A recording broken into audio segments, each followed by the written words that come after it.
कल हम लोग श्रीमद् भागवतम के प्रथम स्कंद के 7वां अध्याय में प्रवेश किए हैं। इसमें 7वां अध्याय के प्रारंभ में शौनक जी का प्रश्न है, निर्गते नारदे श्रुत भगवान बादरायण श्रुतवान सदभिप्रेतम ततः किम अकरोद विभु।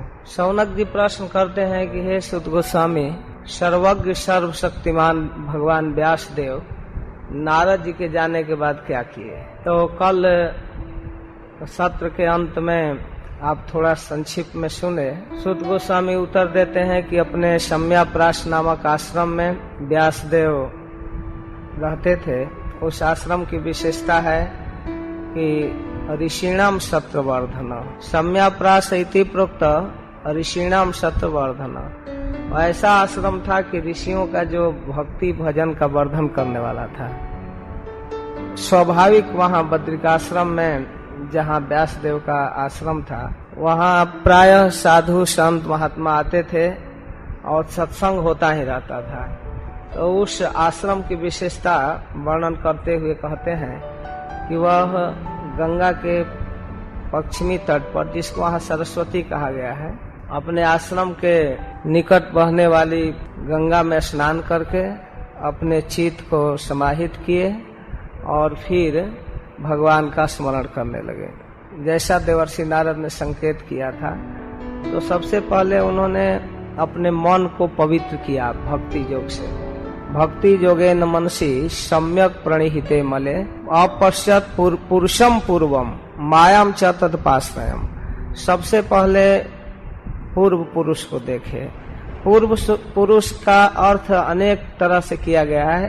पूर्व पुरुष का मतलब जिनसे पहले कोई दूसरा पुरुष नहीं था, पहला व्यक्ति, उस पूर्व पुरुष को जो सबसे प्रारंभ में, सृष्टि के प्रारंभ में शेष रहता है, जिनके बाद इस जगत की सृष्टि होती है, उस पुरुष को दर्शन किए और इसके बाद माया का दर्शन किए, जो भगवान के परोक्ष में रहती है, सामने नहीं आती है, क्योंकि भगवान के तटस्था शक्ति जीवों को दुख देती रहती है, सताती है। तो माया के फेज को देखे, किस प्रकार माया जीवों को सताती है। यया सम्मोहितो जीव आत्मानम त्रिगुणात्मकम। किस प्रकार तीन गुण में आबद्ध जीव माया के चक्कर में पड़कर त्रसित हैं, इसको व्यासदेव देखे। मतलब जीव के अंदर रहने वाले कमी को, उसके रोग को समझे पहले, इसके बाद निदान। तब अनर्थो पश्मम साक्षात भक्ति योग मधोक्षजे लोकस्या जानतो विद्वान चक्रे शाश्वत संहिताम। इसके बाद जीव के अनर्थ का उपशमन करने के लिए साक्षात भगवान के भक्ति योग का वर्णन किए। भक्ति योग का वर्णन एक बृहद ग्रंथ के रूप में, जो 18,000 श्लोकों से समन्वित, इतना विशाल ग्रंथ बनाए, क्योंकि वो जानते थे कि लोग अपनी कमजोरी को नहीं जानते हैं। लोकस्य अजानतो, लोक नहीं जानता है, लेकिन विद्वान व्यासदेव जानते हैं। इसलिए सातवत संहिताम चक्रे, सातवत संहिता की रचना किए। अब उस संहिता की महिमा कहते हैं, सातवत संहिता की महिमा कहते हैं कि जस्याम वै श्रूयमाणायाम कृष्णे परम पुरुषे भक्तिरुत्पद्यते पुंसः शोक मोह भयापहा। जिस श्रीमद् भागवतम संहिता के सुनने मात्र से परम पुरुष कृष्ण में प्रेमा भक्ति उत्पन्न हो जाती है, और उसका अनुषंगिक फल है कि वो शोक मोह भय को दूर करती है। इसके बाद उस संहिता का अध्ययन अपने परम प्रिय पुत्र में शिष्य सुखदेव को कराए। स संहिताम भागवतीम कृत्वा अनुक्रम्य चात्मजम सुखम अध्यापयामास निवृत्ति निरतम मुनि। कह रहे हैं उस संहिता की रचना किए, बृहद रूप में 18,000 श्लोकों से समन्वित ग्रंथ बनाए, और ग्रंथ तैयार जब कर दिए तब अपने पुत्र को सुखदेव को पढ़ाए। और सुखदेव गोस्वामी की विशेषता भी बता रहे हैं कि निवृत्ति निरतम मुनि, इनको किसी वस्तु से कोई मतलब नहीं था, प्रवृत्ति मार्ग के नहीं थे। इनको खूब कमाना, खाना, बैंक बैलेंस, पद, पोजीशन की कोई कामना नहीं थी। निरपेक्ष मुनि थे, निवृत्ति निरतः मुनि। और फिर कहते हैं अध्यापयामास, अध्ययन किए। कौन व्यक्ति अध्ययन किया? जिसको कुछ नहीं चाहिए, जिसको बहुत बड़ा डॉक्टर बनना है, इंजीनियर बनना है, वो तो कंपटीशन तैयार करने के लिए कोर्स पढ़े। लेकिन जिसको कुछ नहीं चाहिए वो क्यों इतना बृहद ग्रंथ पढ़ेगा? 18,000 श्लोक से भरा हुआ, उसको क्या गरज है, क्या जरूरत है? उस पुत्र को ग्रंथ पढ़ाए जिसको कुछ नहीं चाहिए, जिसको न कोई डिग्री चाहिए, न कोई पद चाहिए, न मान चाहिए, प्रतिष्ठा चाहिए, न कोई शिष्य चाहिए, कुछ नहीं चाहिए। उस व्यक्ति को ग्रंथ पढ़ने के लिए लगा दिए। व्यासदेव अपने निवृत्त निरत मुनि को ये भागवत पढ़ाए। तब तुरंत काउंटर क्वेश्चन करते हैं शौनक जी, तुरंत कि सवै निवृत्त निरतः। एक जगह तो आप कहते हैं कि वह निवृत्त निरत व्यक्ति था, प्रवृत्ति नहीं थी सुखदेव को किसी प्रकार की। किसी कार्य में रुचि हो तो उसको सिखाना आसान है। थोड़ा कोई मृदंग बजाना पीटना चालू किया तो चलो उसे थोड़ा ट्रेनिंग दे देंगे तो अच्छा बजा लेगा। पढ़ने में इंटरेस्ट रख रहा है तो उसे पढ़ा दिया जाए। लेकिन कोई रुचि नहीं है उस व्यक्ति को, सवै निवृत्ति निरत, जो निश्चित रूप से निवृत्ति में निरत था, प्रवृत्ति नहीं थी जिसको, और सर्वतोपेक्षको मुनि, सभी प्रकार के वस्तुओं से जो अपेक्षित, कुछ अपेक्षा नहीं रखता था, उपेक्षक था, कोई कामना नहीं, कुछ चाह नहीं, स्पृहा नहीं, और परम मननशील विवेकी व्यक्ति। कस्यवा बृहति मेताम, इतना बृहद ग्रंथ, चलो 2-4 श्लोक पढ़ना होता तो पढ़ लिया चलते घूमते भी, लेकिन 18,000 श्लोकों से भरा हुआ बृहतिम एताम, एताम बृहतिम, इतना मोटा ग्रंथ कैसे अध्ययन किए? आत्मा राम समभ्यसत, उनके विषय में प्रसिद्ध बात है कि वो आत्मा राम है, अपने आप में रमण करते हैं। उन्होंने ऐसा बृहद ग्रंथ क्यों पढ़ा? तब विवश होकर सूत गोस्वामी को भगवान श्री हरि की महिमा को कहना पड़ा, जो बड़ा फेमस श्लोक है। श्री चैतन्य महाप्रभु ने 2 बार इसकी व्याख्या की है, एक बार सार्वभौम भट्टाचार्य के पास और एक बार सनातन गोस्वामी के पास।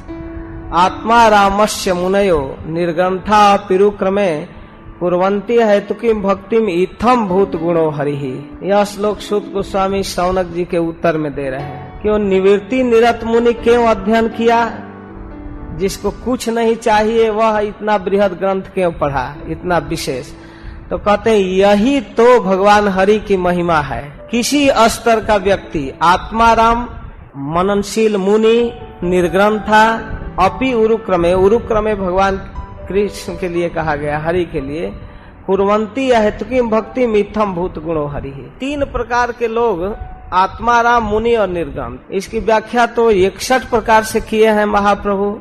संक्षेप में मोटा मोटी अर्थ यह समझना चाहिए कि जो अपने आप में रमण करता है। अपने आप में रमण कई तरह के लोग करते हैं।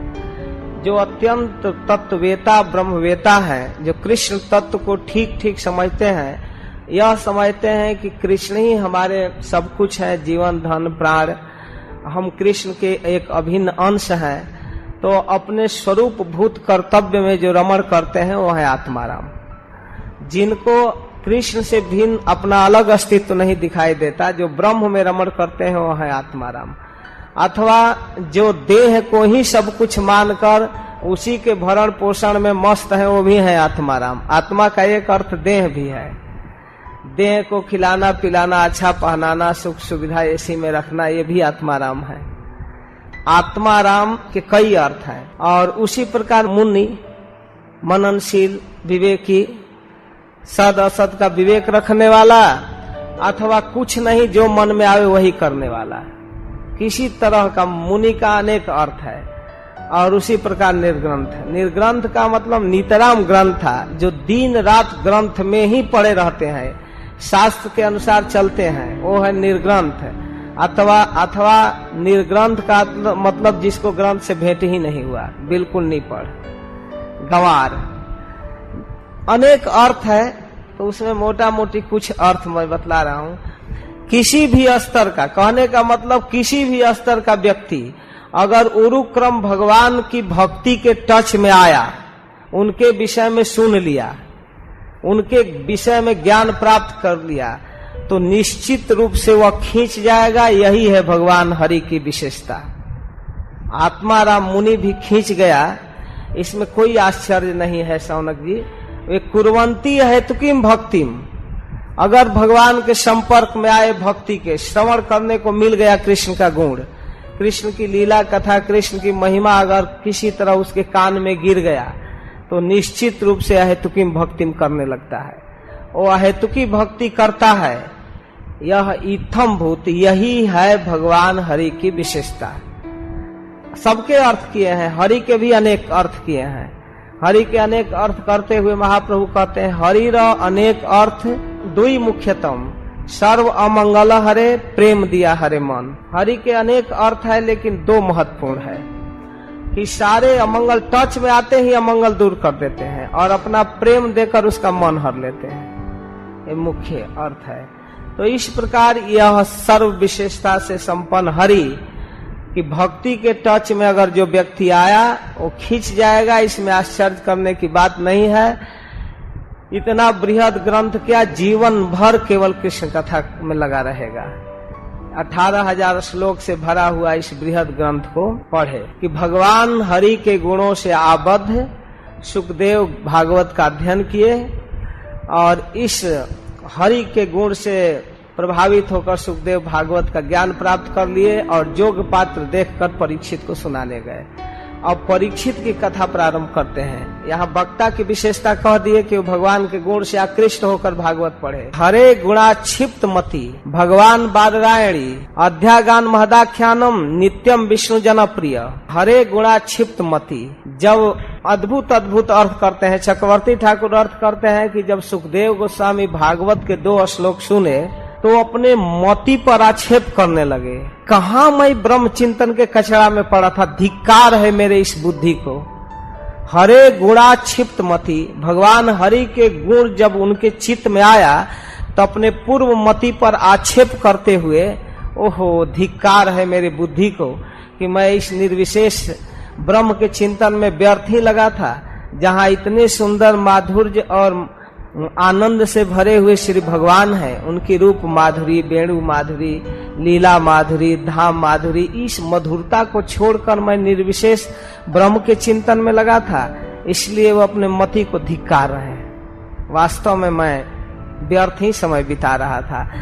वह भगवान बादरायणी सुखदेव गोस्वामी व्यास पुत्र अध्यागान महदाख्यानम, भगवान के विषय में समन्वित श्रीमद् भागवतम का अध्ययन किए। भगवान के गुण उनको प्रभावित कर दिया, इतना लोभ बढ़ गया कि अब 2 श्लोक के 18,000 श्लोक का अध्ययन, और इस आख्यान के अध्ययन करने के कारण नित्यम विष्णु जनप्रिय।